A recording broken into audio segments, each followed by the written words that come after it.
France, 1978. Part 1. The Silent Hospital. The city of Lyon was known for its vibrant culture, bustling streets, and rich history. But none of that seemed to matter inside the quiet, sterile walls of the hospital. The air was heavy with the scent of antiseptic, and the dim fluorescent lights cast a cold, unforgiving glow on the tiled floors. It had been weeks since Elise was admitted, and the rhythmic beeping of the machines now provided the only sense of time in this otherwise timeless space. Elise, once a radiant young woman full of life, lay motionless on the hospital bed, her body connected to a myriad of tubes and wires that sustained her life in a fragile balance. Her long, dark hair, usually full of vibrancy, was now lifeless against the pale, white pillow.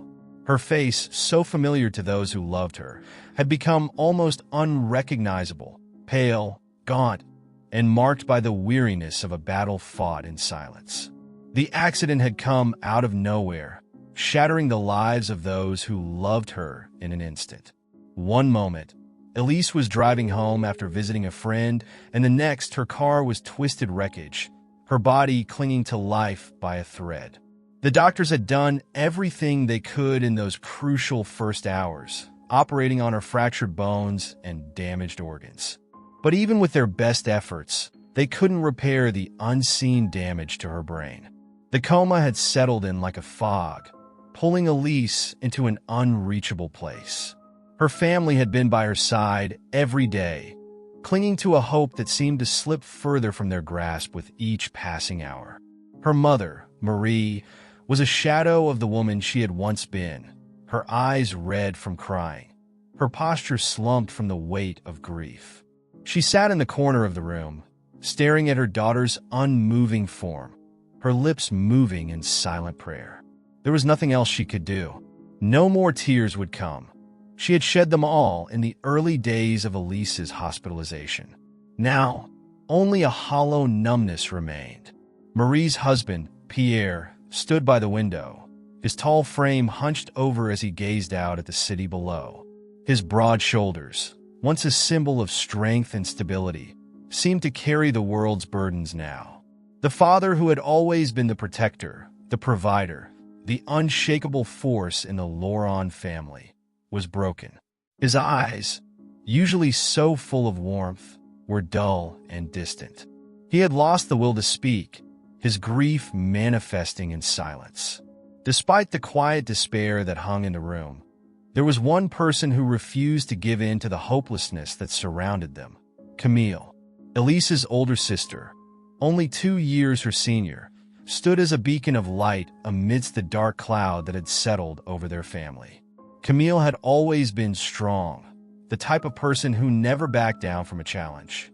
She was known for her unwavering faith, a trait that many admired but few understood. While others had resigned themselves to the inevitable, Camille clung fiercely to her belief in miracles.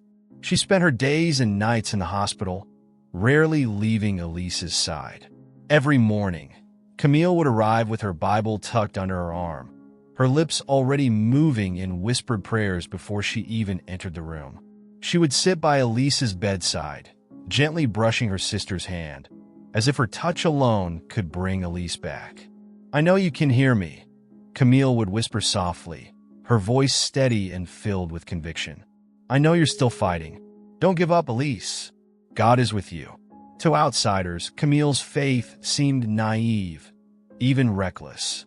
The doctors had made it clear, Elise had no brain activity. There was no medical reason to believe she would ever wake up. But Camille didn't care about the odds. She didn't care about science or the limits of human understanding. All she cared about was her sister and the belief that God had the final say. As the weeks dragged on, the tension in the room became palpable. Conversations grew shorter, emotions more frayed.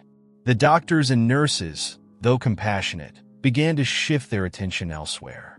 To them, Elise had become a tragic but inevitable loss. They spoke in hushed tones when they entered the room, their eyes filled with pity as they glanced at Camille, still standing tall, still hoping against all logic. Dr. Moreau, the attending physician, was the one tasked with delivering the hardest news. A man in his late 50s, with graying hair and a weary expression. He had seen cases like Elise's before. He knew the toll it took on families, watching someone they loved fade away while clinging to an impossible hope. It was time for him to have the conversation no one ever wanted to hear. Mr. and Mrs. Laurent. Dr. Moreau began gently as he entered the room, his voice soft but firm. He looked at Pierre, who hadn't moved from the window, and then at Marie, who sat with her hands clasped in her lap, staring blankly ahead. "We need to talk about Elise's condition." Pierre turned slowly, his face drawn with fatigue. Marie blinked as if coming out of a trance, her hands tightening in her lap. Camille stood by Elise's bed, her back straight, her jaw clenched. She knew what was coming, and her heart pounded in her chest. "We've done everything we can," Dr. Moreau continued, his eyes filled with sympathy. "Elise has been on life support for several weeks now, and I'm afraid there's been no improvement. Her brain is no longer functioning on its own. The machines are keeping her alive, but without them..." Marie let out a small gasp, her hand flying to her mouth. Pierre's fists clenched at his sides, his knuckles white with tension. Camille's eyes burned with unshed tears, but she refused to let them fall. She had to stay strong, for Elise, for her family. Dr. Moreau's voice softened even more. "I know this is difficult to hear, but we have to consider what's best for Elise. Her body is suffering, even if she can't feel it. It may be time to think about letting her go." "No," Camille said, her voice barely a whisper, but filled with such intensity that everyone in the room turned to look at her. She stepped forward, her eyes blazing with a fierce determination. "We are not giving up on her." Dr. Moreau sighed, rubbing the bridge of his nose. "Camille, I understand that this is incredibly difficult, but there comes a point when we have to accept." "No!" Camille's voice rose, cutting him off. "You don't understand. You're looking at her like she's already gone, but I know she's still here. I can feel it. God hasn't finished with her yet." The room fell into a tense silence. Marie was crying softly now, her shoulders shaking as she held Pierre's hand. Pierre, who had always been the voice of reason, looked torn. He wanted to believe his daughter, wanted to believe that some miracle was possible. But the weight of reality was crushing him. Dr. Moreau, ever the professional, maintained his composure. "Camille, I respect your faith. I truly do. But as her doctor, I have to advise what I believe is best for her. We'll give you time to think about it, but please consider what's best for Elise." With that, he left the room, leaving the Laurent family to grapple with the unbearable decision before them. As soon as the door clicked shut, Camille collapsed into the chair by Elise's bed, her body shaking with sobs she could no longer hold back. She had been so strong for so long, but now, in the face of such a final decision, the weight of it all pressed down on her chest like a stone. She buried her face in her hands, her whispered prayers turning into desperate pleas. "God, please, I need you. I need you to save her." The room was silent except for the steady beeping of the machines and the soft sound of Camille's tears. The air felt heavy, suffocating, as if the very walls of the hospital were closing in. But even in her despair, Camille clung to her faith. She couldn't give up. She wouldn't. And somewhere, deep inside the stillness of Elise's body, something stirred. Part 2. The Call for Hope. The heavy wooden doors of the Church of St. Pierre creaked as Camille pushed them open, stepping into the dimly lit sanctuary. The soft flicker of candlelight illuminated the ancient stone walls, casting long, wavering shadows that danced across the pews.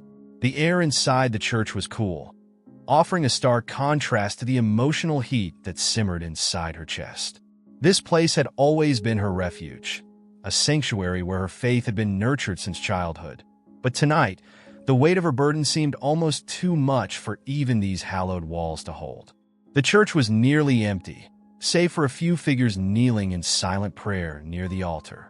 The scent of incense hung faintly in the air, mixing with the sound of Camille's footsteps echoing on the stone floor as she made her way down the aisle. Every step felt heavy, as if the weight of the decision that lay ahead pressed down on her soul. Her heart pounded with a mixture of fear and desperation, but she forced herself forward, clutching the small wooden cross that had never left her side since the day of Elise's accident. As she reached the front of the church, she dropped to her knees in one swift motion, her eyes fixed on the towering crucifix that hung above the altar. It was a familiar sight: Jesus, arms outstretched, eyes full of mercy and suffering. Camille's lips trembled as she bowed her head, her hands clasped tightly in prayer.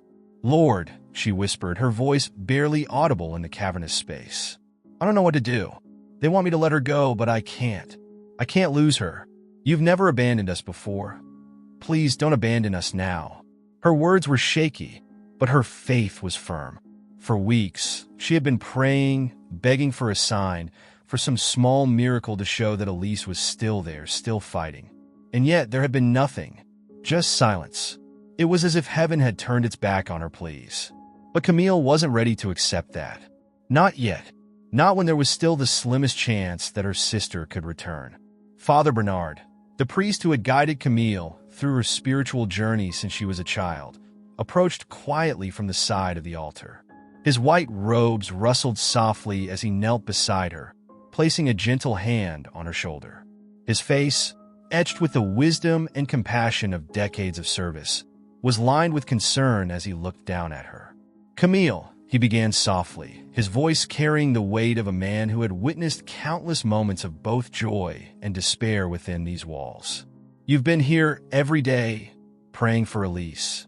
God hears every word, every tear you've shed. But what is it that truly burdens your heart tonight?"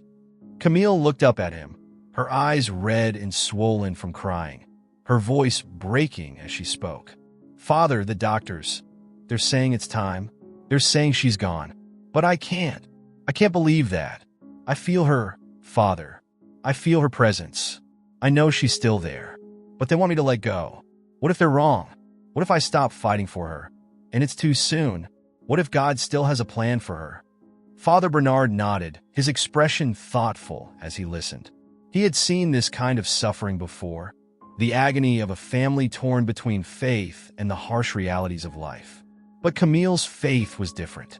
It was raw, fierce, and unrelenting. It was the kind of faith that moved mountains. "You have carried so much, Camille," he said gently. "And I know how hard it is to hold on to hope when everything around you seems lost. But faith is not always about the outcome. Sometimes it's about the journey, about trusting in God's will, even when we cannot see the path ahead." Camille shook her head, tears streaming down her cheeks. "But I can't give up on her, Father. I can't let her go. What kind of sister would I be if I didn't believe in the possibility of a miracle?"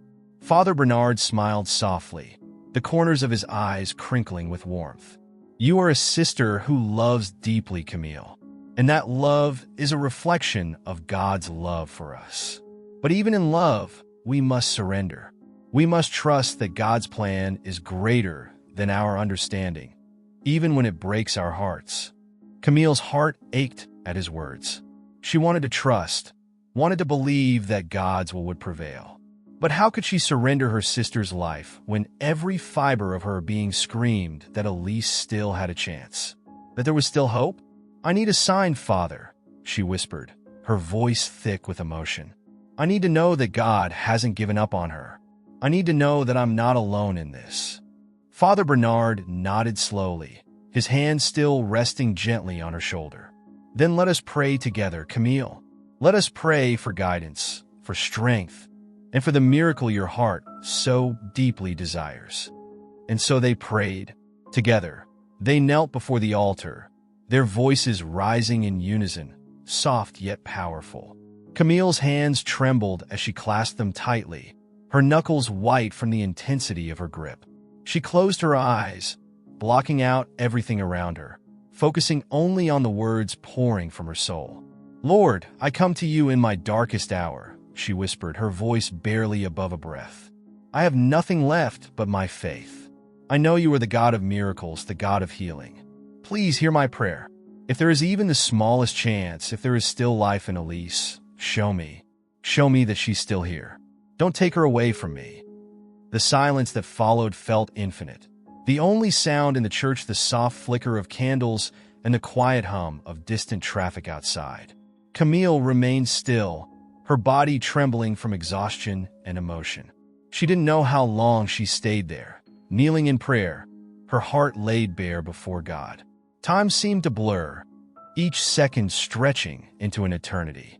But then, something stirred inside her, a peace, a calm that she hadn't felt in weeks.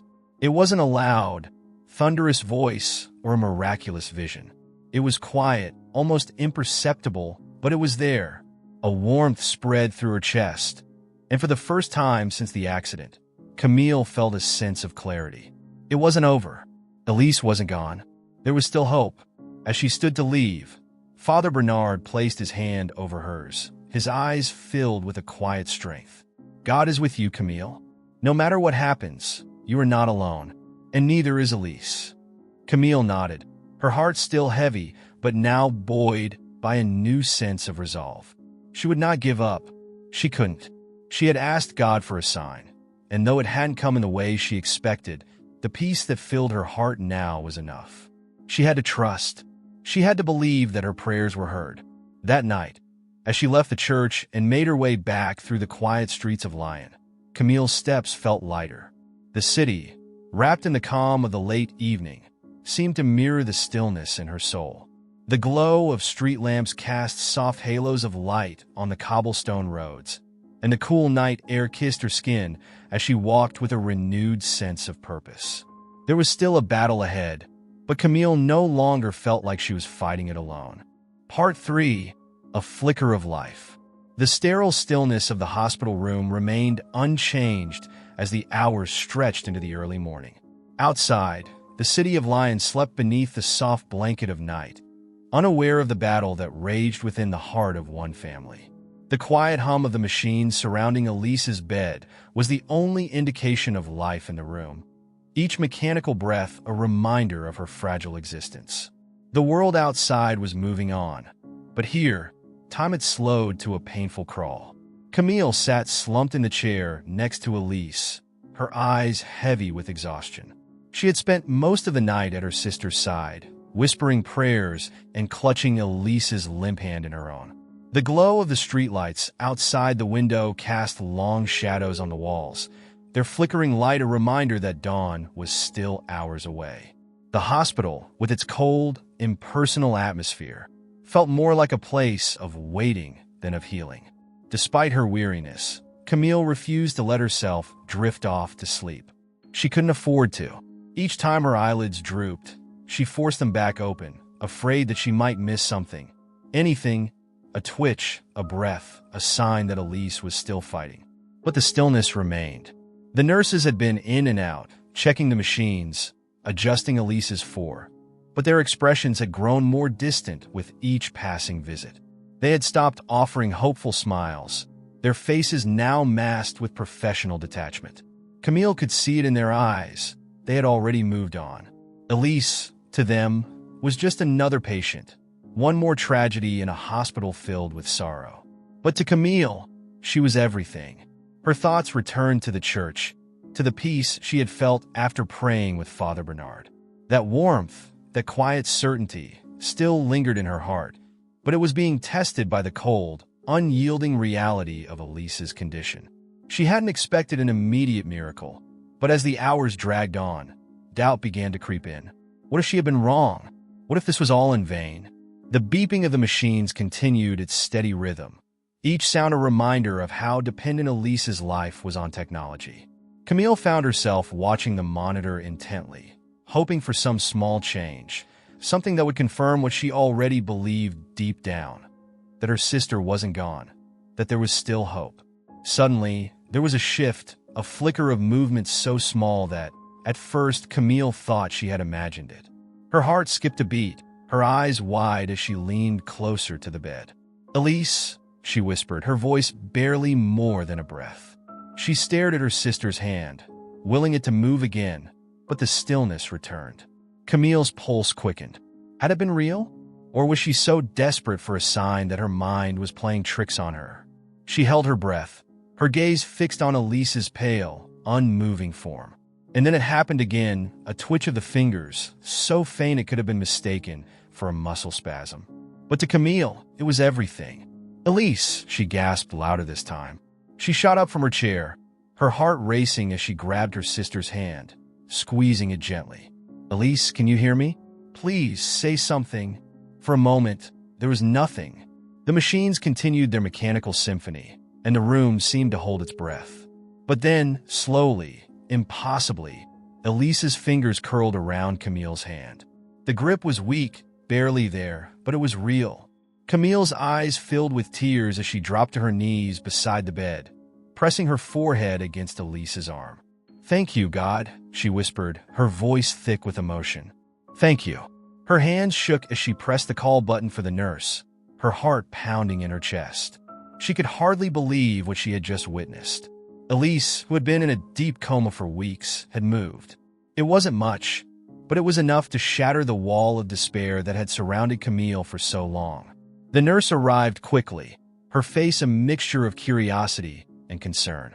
"What is it?" she asked, glancing at the monitors, which showed no significant change. Camille's voice was breathless, her excitement barely contained. "She moved. Her hand." She squeezed mine. "I swear, I felt it." The nurse's expression softened, but there was a hint of skepticism in her eyes. She approached the bed, checking Elise's vitals and gently lifting her hand. She examined Elise's fingers, but there was no further movement. The machines continued their steady hum, unbothered by the human drama unfolding in the room. "I'm sorry, but sometimes there are involuntary movements," the nurse said kindly, offering Camille a sympathetic smile. "It doesn't necessarily mean—" "No," Camille interrupted, her voice trembling with urgency. "This wasn't involuntary." She squeezed my hand. "I know it. I felt it." The nurse hesitated, her professionalism clashing with the raw emotion in Camille's voice. She didn't want to give false hope, but there was something in Camille's eyes that made her pause. "I'll call the doctor," she said finally. "Let's have him take a look." Camille nodded, her heart still pounding in her chest.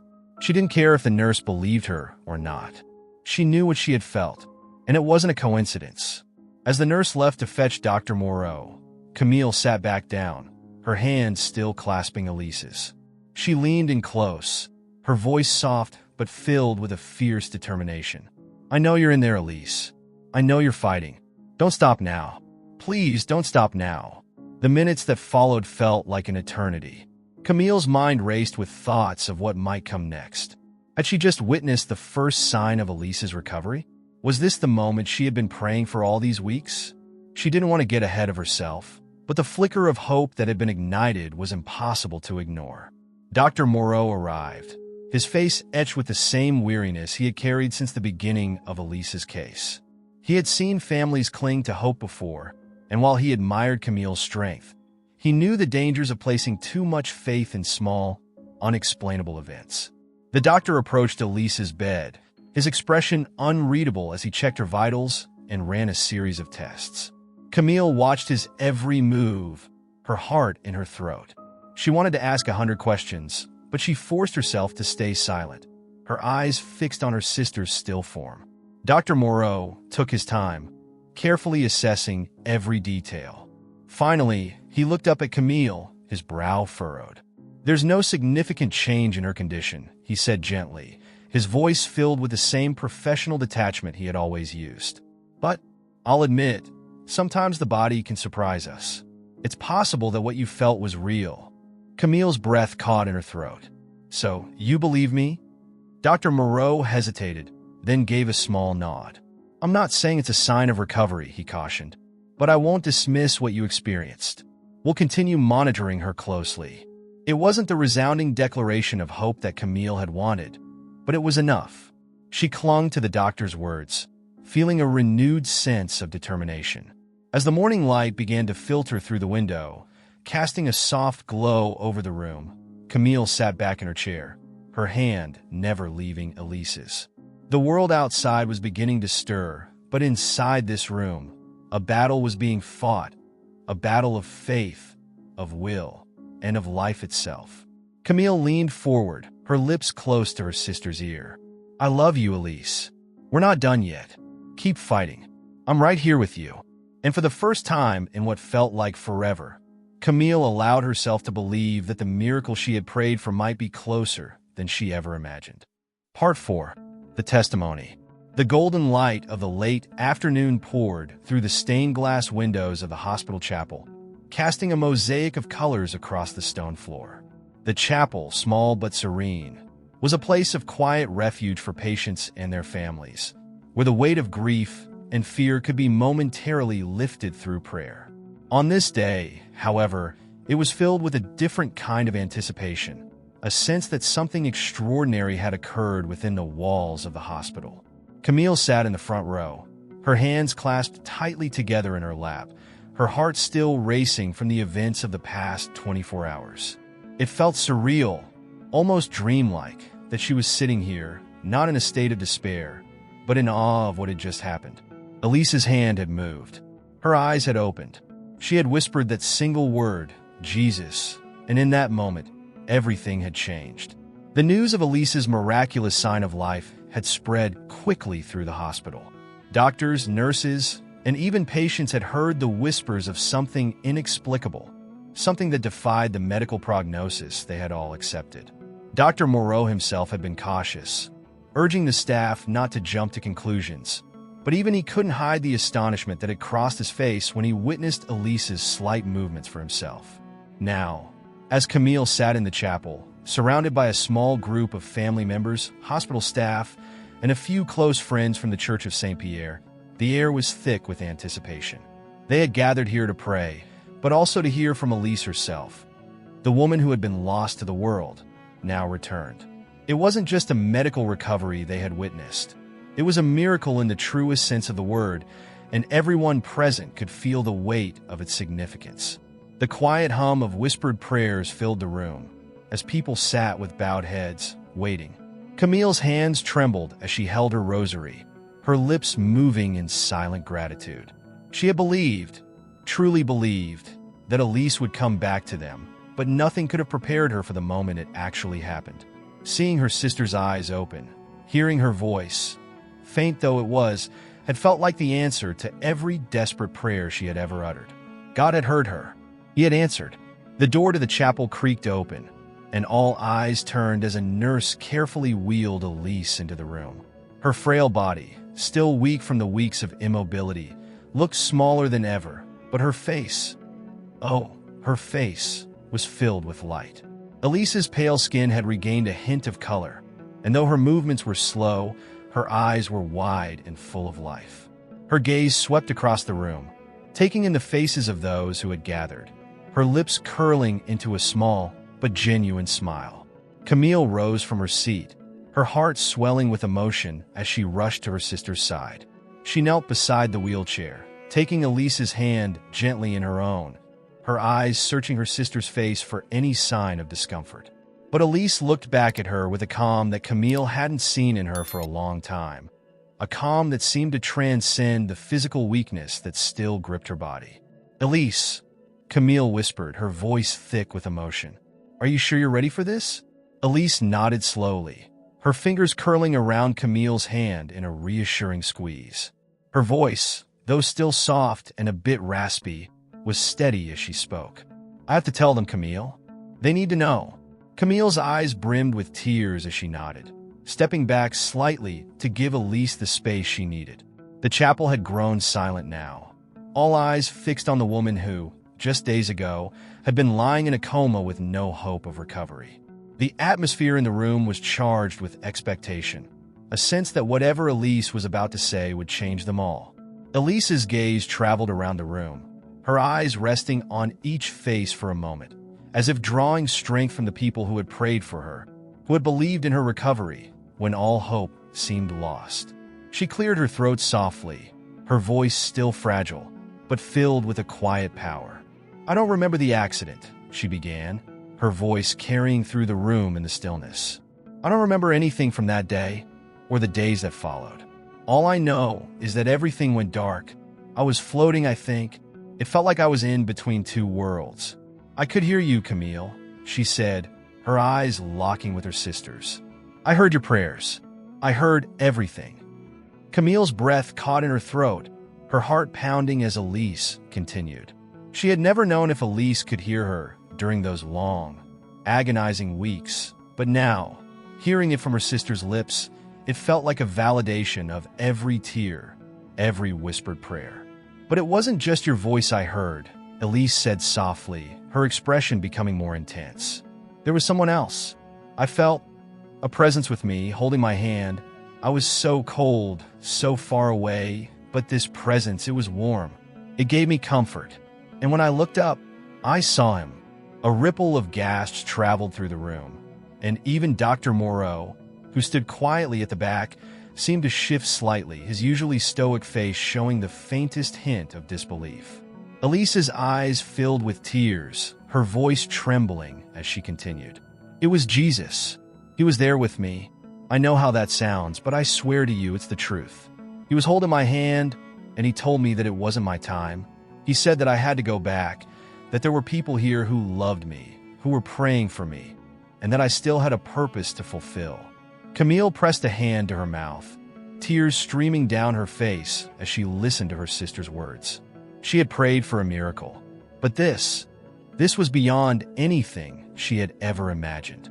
Elise's voice grew stronger as she spoke, her eyes shining with a light that could only come from someone who had touched the divine. "I felt his love, his peace. It was unlike anything I've ever experienced. I wanted to stay with him. I didn't want to come back, but he told me I had to. He said that my time here wasn't over, that there was more for me to do. And then, just like that, I woke up. The room was utterly silent, the weight of Elise's testimony hanging in the air like a tangible presence. Tears filled the eyes of many in the room, and even those who had been skeptical, who had relied solely on medical explanations, couldn't deny the power of what they had just heard. It wasn't just a story of survival. It was a story of divine intervention. Father Bernard, who had been standing near the back, stepped forward, his eyes filled with awe and reverence. He approached Elise slowly, his hands clasped in front of him. "Elise," he said softly, his voice filled with emotion, "what you've experienced is nothing short of a miracle. Your faith, your family's faith, it brought you back to us." Elise smiled, her eyes glistening with tears. "It wasn't just faith, Father. It was love. I could feel it. Your prayers, Camille's prayers, everyone's prayers. It's what brought me back. God heard every word." The small crowd began to murmur, whispers of amazement and gratitude filling the chapel. Some knelt to pray, while others wiped away tears, unable to fully comprehend the magnitude of what they had just witnessed. Dr. Moreau stood silently, his arms crossed as he watched the scene unfold. Though he was a man of science, he could not deny the unexplainable. Something beyond the scope of his expertise had taken place, something that transcended medicine. As the evening light continued to stream through the stained glass, casting warm hues of red, blue, and gold across the chapel floor, Elise's testimony of faith and divine encounter had left a mark on everyone present. It was a moment that would stay with them forever, a moment that bridged the gap between the physical and the spiritual. For Camille, it was the affirmation she had been waiting for, proof that God had heard her, that her prayers had reached heaven and pulled her sister back from the brink. As she knelt beside Elise, she whispered a quiet prayer of thanks, her heart overflowing with gratitude. Part 5. Faith Restored. The streets of Lyon were bathed in the soft hues of twilight, the sun sinking low in the sky, casting long golden shadows over the rooftops. Inside the Laurent family home, the atmosphere was light and filled with laughter, an atmosphere that had been absent for too long. The sound of plates clinking together in the kitchen and the hum of soft conversation filled the air, a testament to the healing that had taken place in their lives. It had been 3 weeks since Elise had returned home from the hospital. Though her body was still recovering, the vibrancy in her spirit had returned tenfold. Seated on the back porch, overlooking the small garden where the lavender bushes swayed gently in the evening breeze, Elise seemed like a different person. Gone was the frailty that had marked her in the hospital. Now, her eyes shone with a deep inner peace, a reflection of the divine encounter she had experienced. Camille sat beside her, watching as Elise tilted her face towards the fading sun, the light catching her features in a way that made her look almost ethereal. For the first time in months, Camille's heart wasn't weighed down with fear or worry. Instead, it was filled with gratitude. Gratitude for the miracle that had brought her sister back, and for the faith that had carried them through the darkest of days. "Elise," Camille began, her voice soft, breaking the comfortable silence between them. "Do you ever think about what it would have been like if you hadn't come back? If you had stayed with him?" Elise lowered her head, her expression thoughtful as she turned to face her sister. "I do," she admitted quietly, her voice calm but laced with emotion. "It was beautiful, Camille. Being with him, it was like nothing I can put into words.